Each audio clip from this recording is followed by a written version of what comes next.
जय भीम।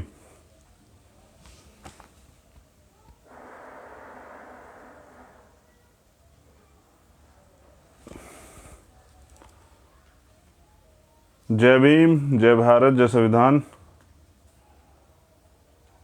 आज एक महत्वपूर्ण अपील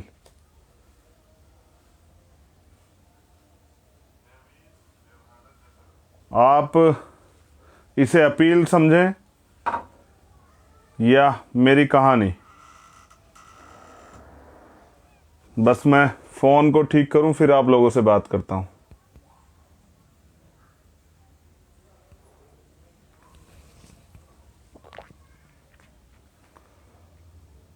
बाईस अप्रैल है आज, और एक महत्वपूर्ण विषय पे अपनी बात रखने के लिए मैं आप लोगों के बीच हूं। और जो आज का विषय है वो बहुत सब जगह हर व्यक्ति को टच करता है। वो किसी जाति का हो, किसी धर्म का हो, किसी मजहब का हो, वो युवा हो, वो महिला हो, वो नौजवान छोटा बच्चा हो या फिर वो बुजुर्ग।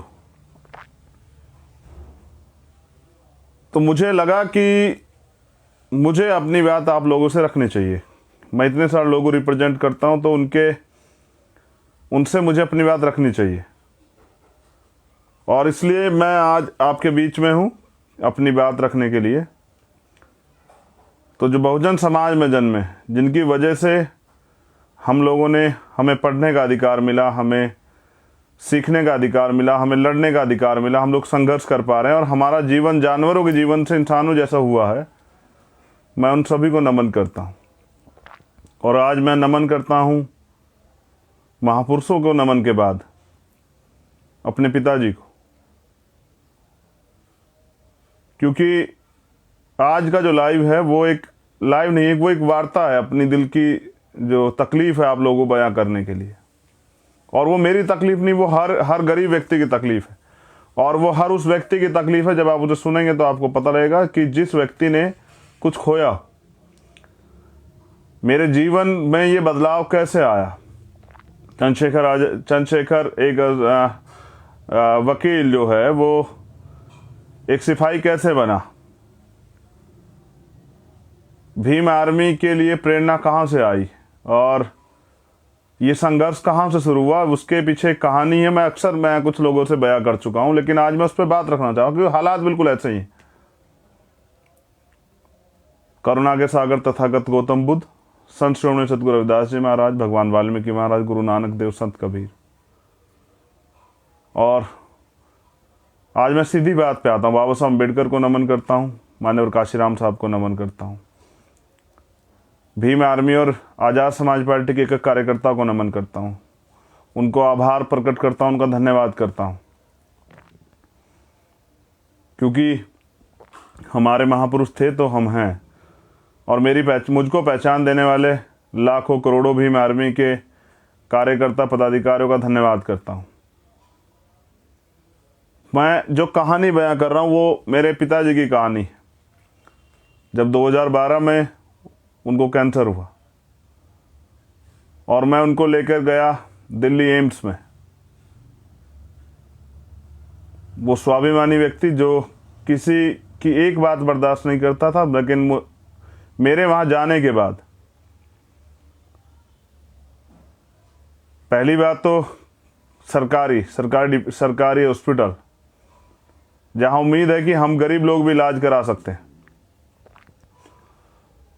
और फिर एम्स जिसका दुनिया में नाम, भारत में तो नाम है, दुनिया में भी एम्स का नाम। लेकिन जब मैं वहाँ गया तो यकीन मानिए कि इस महामारी जैसे हालात तो नहीं थे, लेकिन तब भी वहाँ पर बेड नहीं था। फर्श पे मैंने अपनी बाजुओं में अपने पिताजी को लिटाया हुआ था, और मैं तकलीफ में था, रो रहा था, और ये उम्मीद कर रहा था काश कोई नेता मेरा जानकार होता तो शायद मेरे पापा यहाँ एडमिट हो जाते। वो कोशिश कर रहा था कि एडमिट हो जाए, लेकिन बड़े प्रयास के बाद भी वो एडमिट नहीं हो पाए। वो पल मेरे लिए दुखद था। अगर मेरे पापा एम्स भर्ती हो जाते तो शायद वो बच जाते, उनकी जीने की इच्छाएं थी, लेकिन मैं उनको बचा नहीं पाया। लेकिन उस दिन मैंने ये फैसला ज़रूर लिया था कि मैं किसी गरीब को इस इलाज की कमी के कारण मरने नहीं दूंगा। मैं इस व्यवस्था को चैलेंज करूंगा, इस व्यवस्था के खिलाफ लड़ूंगा, देश में समाज में जो बुराइयां उनके खिलाफ खड़ा हो जाऊंगा और अपने साथियों के साथ मिलके उनको बदलने का प्रयास करूंगा। क्योंकि कोई भी परिवर्तन वो ज्ञान, उसकी पहली सीढ़ी है ज्ञान, ज्ञान से एजुकेशन से ज्ञान, ज्ञान और ज्ञान से शक्ति, और शक्ति से होता है परिवर्तन। तो बाबा साहब अम्बेडकर ने कहा एकता में शक्ति, इसलिए संगठन बना। और ये जो भ्रष्ट राजनीति, ये आज के हालात पे बात कर रहा हूं। मैंने अपने पिताजी तो खो दिए, लेकिन मैंने चाहा कि और गरीबों के साथ ऐसा ना हो, इसलिए हम लोग लड़ रहे हैं।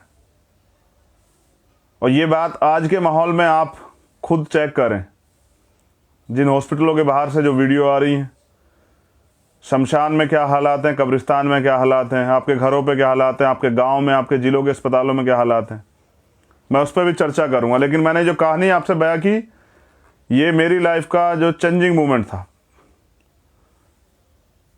क्योंकि मैंने अपने पिताजी से वादा किया कि मैं किसी भी कीमत पे,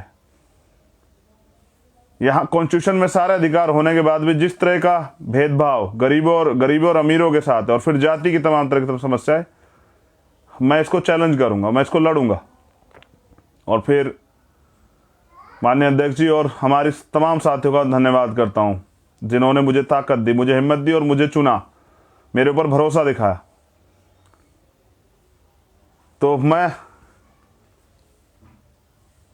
यकीन मानिए, मैं जब मेरा भरोसा टूटा कि ये लोग नहीं कर पाएंगे, और लाखों लोगों ने जब मुझसे कहा कि आप कर सकते हैं, क्योंकि मान्यवर काशीराम साहब ने कहा कि मुर्दा लोग मिशन नहीं चलाते और जिंदा लोग रुकने नहीं देते, और उन्होंने ये भी कहा तमन्ना अगर सच्ची हो तो रास्ते हजार होते हैं, और तमन्ना अगर झूठी तो बहाने हजार होते हैं। हमारी तमन्ना सच्ची, ये गुलामी की बेड़िया, ये गैर बराबरी की बेड़िया, ये असमानता की बेड़िया कटनी चाहिए।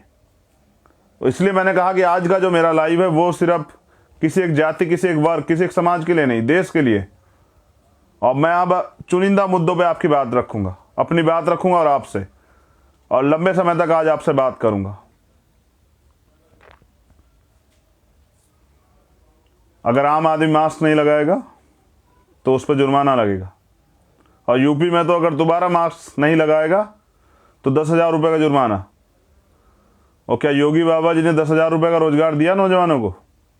चलो मैं मानता हूं कि वो मास्क उनके लिए जरूरी है, आप तो रैलियों में नहीं लगाते, आपकी पार्टी के लोग तो नहीं लगाते। चलो खैर, मैं ये भी मान लेता हूं कि भाई साफ सरकार है, तो सरकार, कानून में सरकार के लिए छूट है, क्योंकि सत्ता का जो दुरुपयोग वही तो आप कर रहे हैं। लेकिन मैं पूछना चाहता हूं कि इस 71 साल की राजनीति में तमाम पार्टियों की सरकारें रही, तमाम नेता रहे, मैं जानना चाहता हूं देश से कि आप बताएं, देश के लोग मुझे,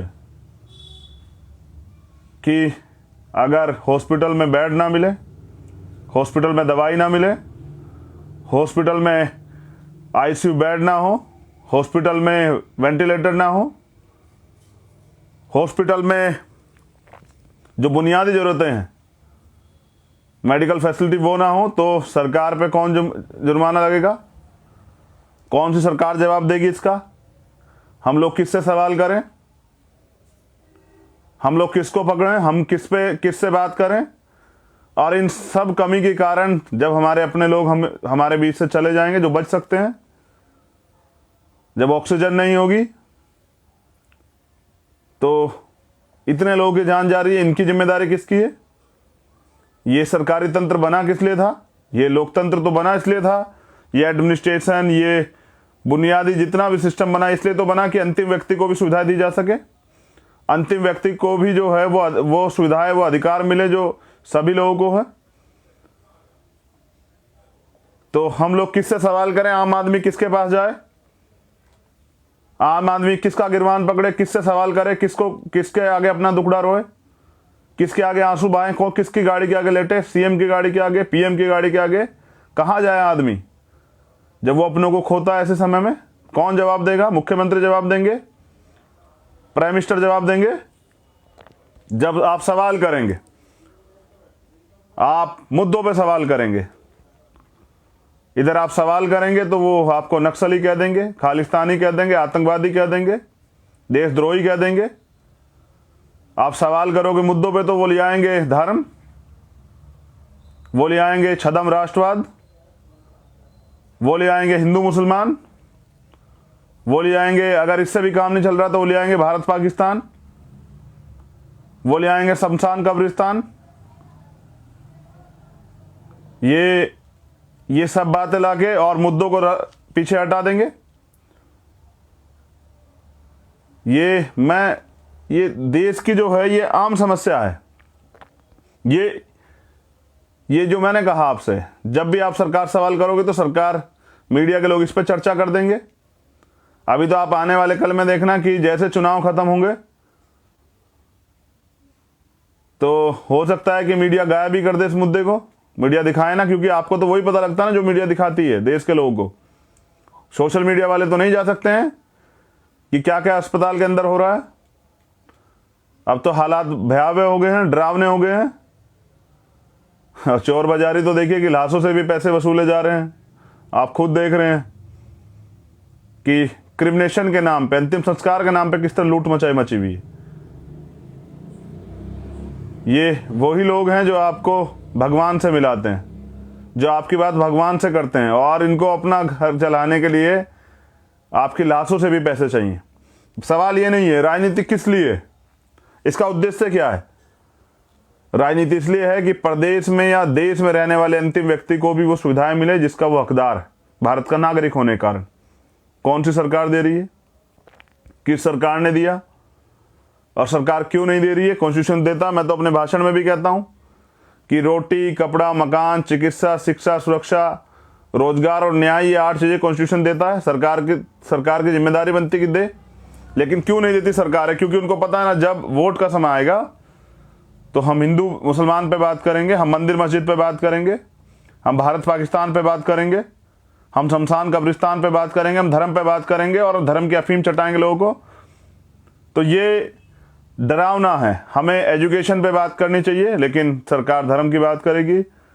हम रोजगार की बात करेंगे, सरकार जो है राष्ट्रवाद की बात करेगी। हम बेहतर इलाज की बात करेंगे, हॉस्पिटल की बात करेंगे, अस्पताल बनाने के, अस्पताल में सुविधा की बात करेंगे तो वो मंदिर मस्जिद पे बात करेगी।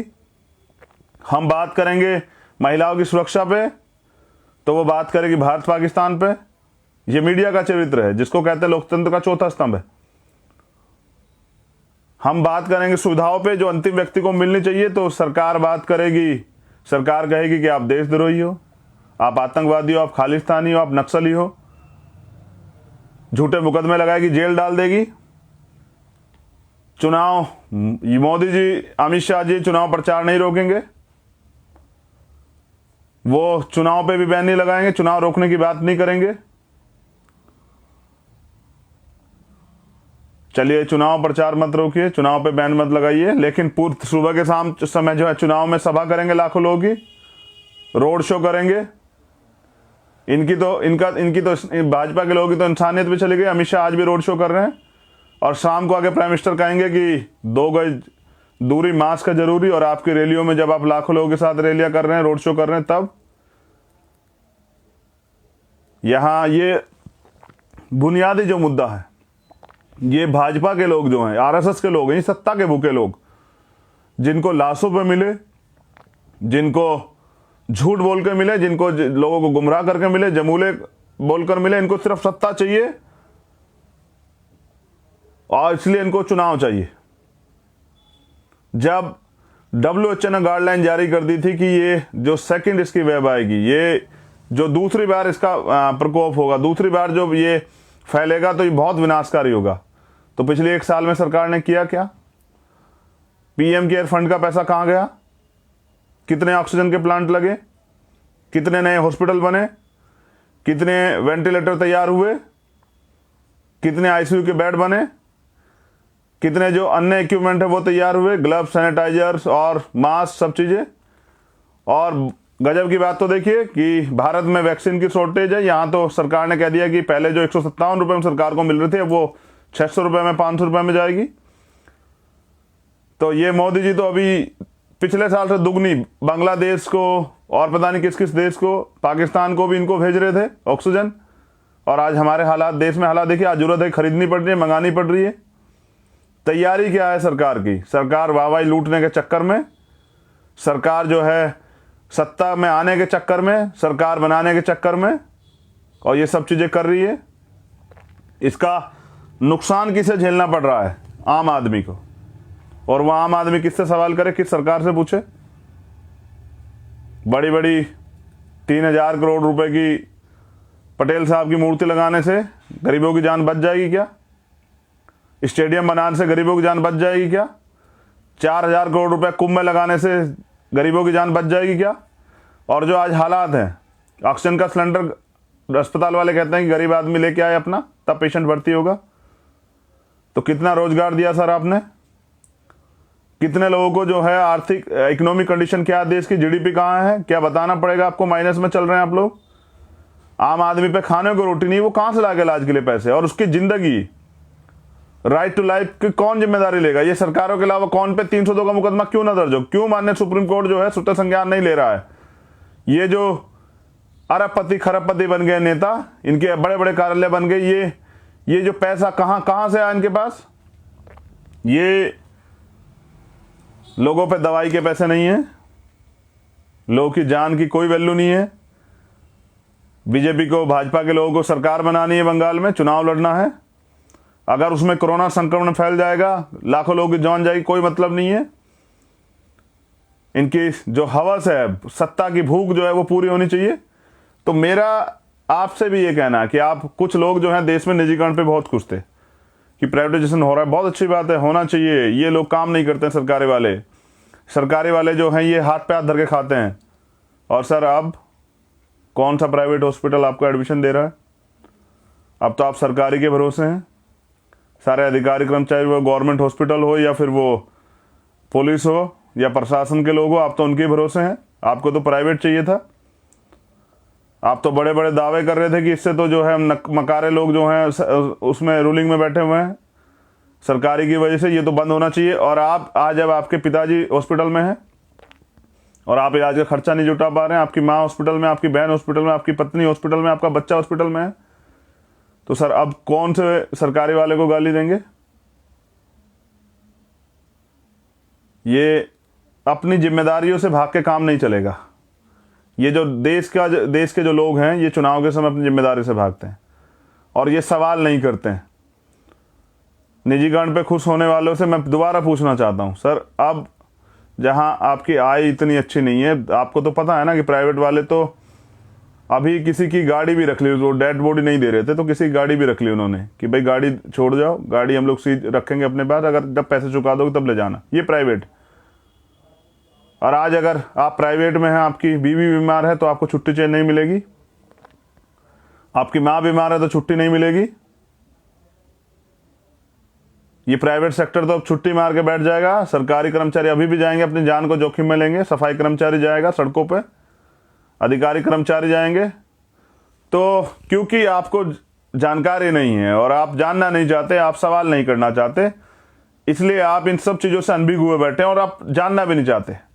देखिए, मैं बहुत सीधी बात आपसे कर रहा हूं, ये इसमें कोई चोरी नहीं है।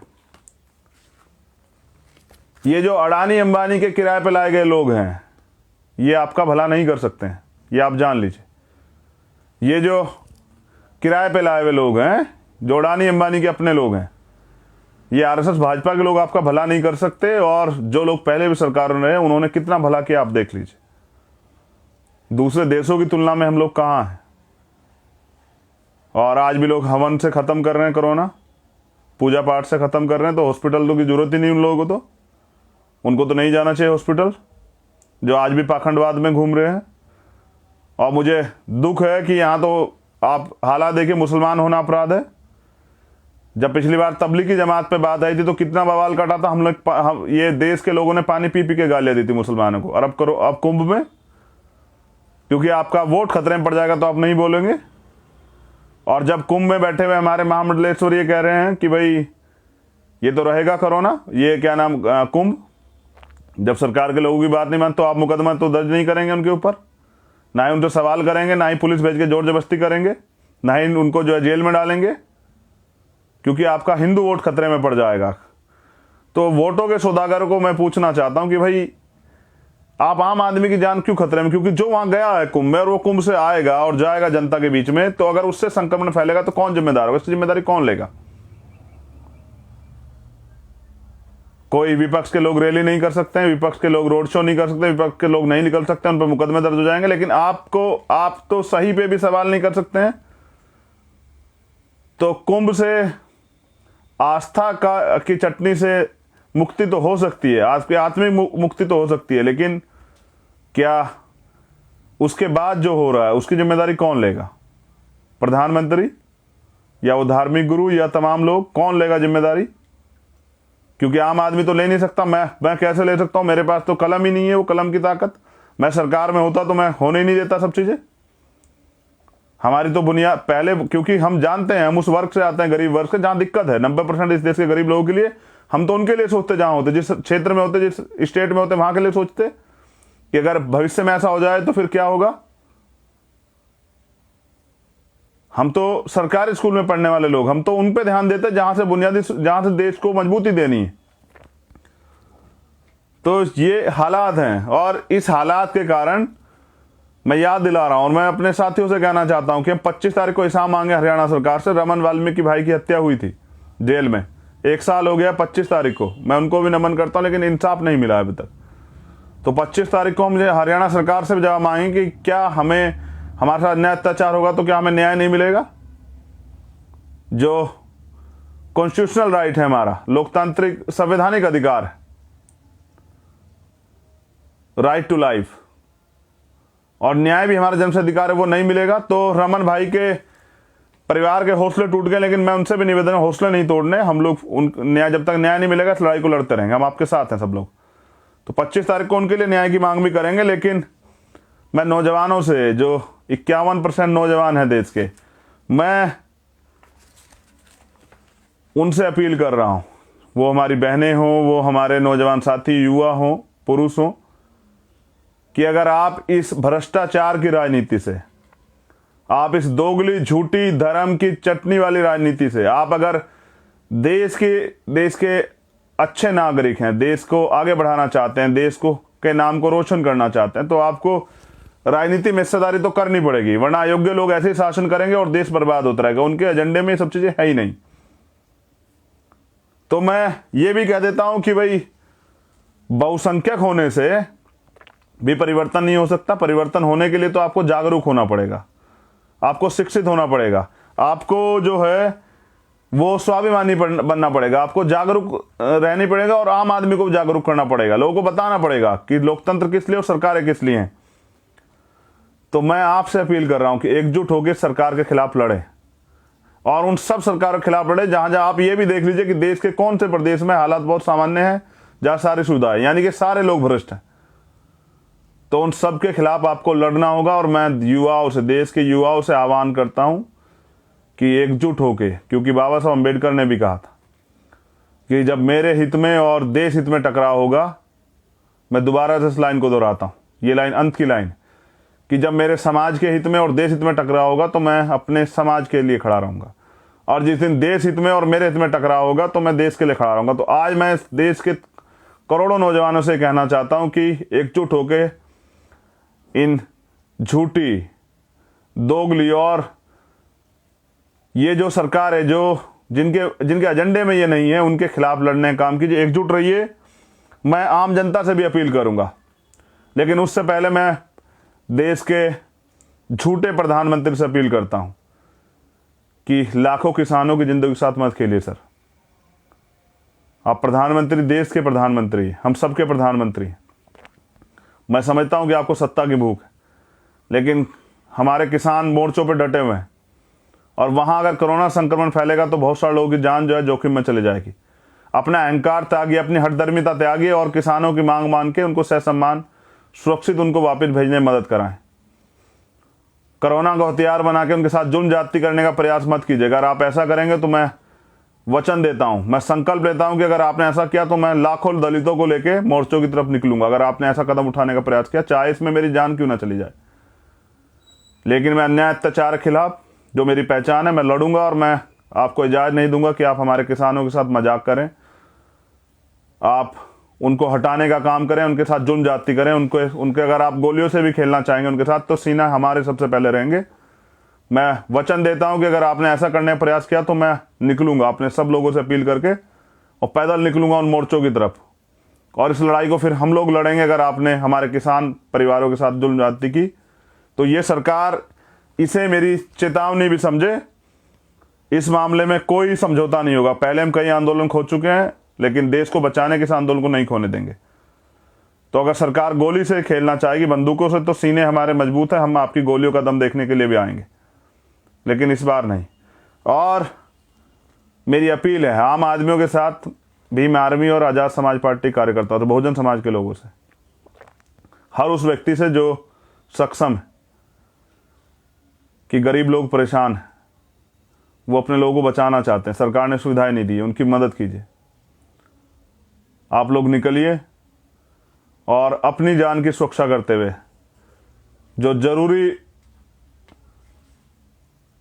चीज़ें हैं जैसे मास्क, सैनिटाइजर और ग्लव्स वगैरह पहन के उनकी आर्थिक या जो भी मदद आप कर सकते हैं आप कीजिए और अपने देश के लोगों को सुरक्षित कीजिए, क्योंकि जब ये देश के लोग ही नहीं रहेंगे तो आप लोग लड़ेंगे किसके लिए। तो वो लोग धोखा कर रहे हैं, आप लोग मत कीजिए। मेरी आपसे अपील है भीम आर्मी और आज़ाद समाज पार्टी कार्यकर्ताओं से कि जहां भी कोई परेशान हो और वो आपसे मदद मांगे, मैं तो कर रहा हूं, क्योंकि मैं अभी सरकार में नहीं हूं, तो मैं लोगों से मदद ले लेके कर रहा हूं, लोगों से अपील करता हूं, लोगों को फ़ोन करता हूं, कॉल करता हूं कि मदद कीजिए।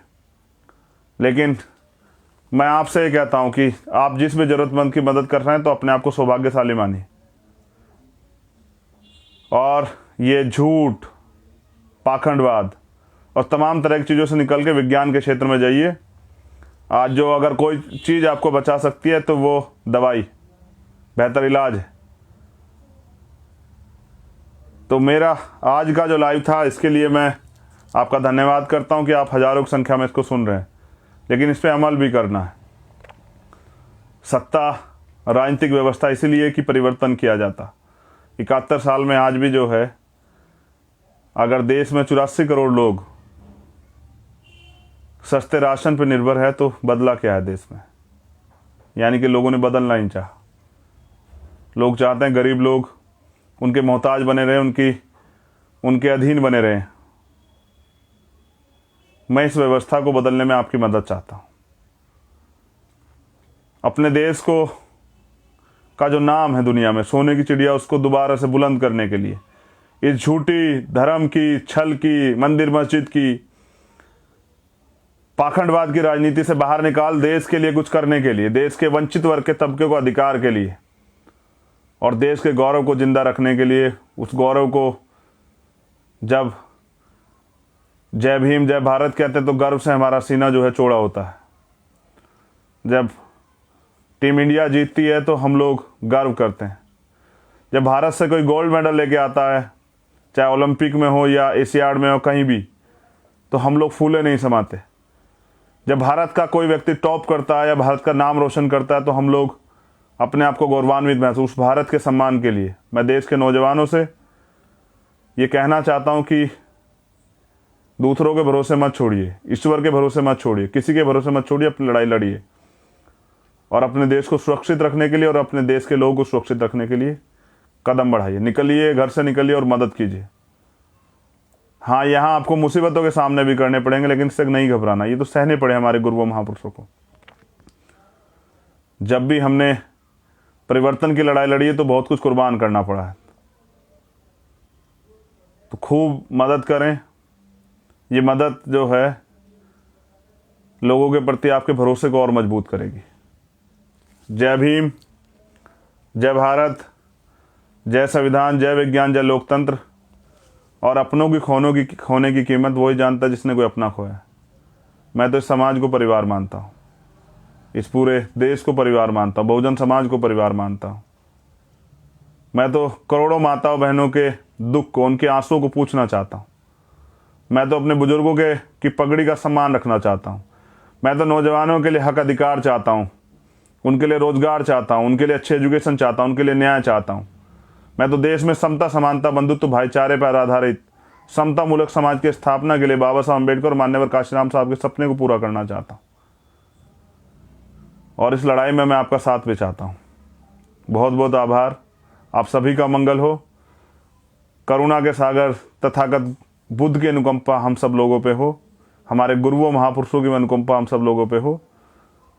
सतगुरु रविदास जी महाराज, भगवान वाल्मीकि महाराज, गुरु नानक देव, संत कबीर की अनुकंपा हम पे हो।